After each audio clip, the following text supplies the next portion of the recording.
সেদিন বাসনের সাথে মা লক্ষ্মীকেও কিনে এনেছিলাম জানো। শাশুড়ি মা বলেছিল বৃহস্পতিবার তুমি সুন্দর করে সাজিয়ে মাকে পুজো করো। আজ তাই পুজো দিলাম। এবার যখন শিলিগুড়ি গেছিলাম তখন আমাকে ওখানে সবাই বলছিল কি সুন্দর করে পুজো করিস তুই, কি ভালো লাগে দেখতে। আসলে ওরা তো এই আমিটাকে চিনতেই পারে না জানো, ওরা যে অন্য আমিতে অভ্যস্ত। যাই হোক, পুজো না আমি রোজ দিই না, শাশুড়ি মাই দেয়। আমি মাঝে মাঝে দিই যখন সময় পাই, আর যখন মন ভালো লাগে না, অস্থির লাগে, তখন দিই। পুজোও দিই, আর মায়ের সাথে নিজের কাউকে না বলতে পারা কথাগুলোও বলি। পুজোর না আমি সেরম নিয়ম নীতি কিছুই জানি না জানো, আর জানতে চাইও না। আমি পুজো করি আমার নিয়ম, আমার বিশ্বাস, ভক্তি, আর সব থেকে বেশি যেটা সেটা হলো ভালোবাসায়।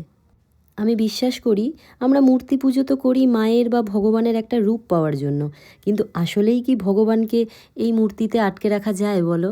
সে তো চারিদিকে আছে, প্রতিটা মানুষে, প্রতিটা জীবে। এটা কিন্তু আমার কথা নয়, স্বামী বিবেকানন্দের কথা। তবে আমায় যদি কেউ আমার পরিবারের মঙ্গলের জন্য কিছু করতে বলে, আমি সেটা করি ঠিক। যেমন শাশুড়িমার বন্ধু ঝুমা কাকিমা বলেছিল, যেহেতু ব্যবসা আমাদের জীবিকা, তাই রোজ গণেশের পায়ে দুব্ব দিতে।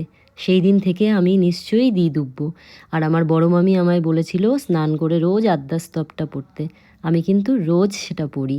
আমি না মনে মনে এইভাবে ভাবি বিষয়টাকে, যে আমার নিজের মাকে ভালোবাসতে গেলে কি আমি কোনো নিয়ম মানব? তাহলে বড় মাকে ভালোবাসতে গেলে কেন নিয়ম, কিসের নিয়ম? মা তো আমার একদম নিজের। কেনই বা ভয় পাবো মাকে, যে নিয়ম না মানলে মা রাগ করবে? মা কি তার সন্তানের ওপর এত ছোট ছোট কারণে রাগ করে?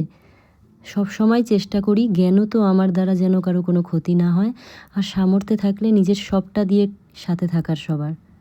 আমার পুজো এভাবেই চলে। আমার ভগবান আমার এই পুজোতেই খুশি জানো তো। তোমরা সবাই ভীষণ ভালো থেকো, ভালো রেখো।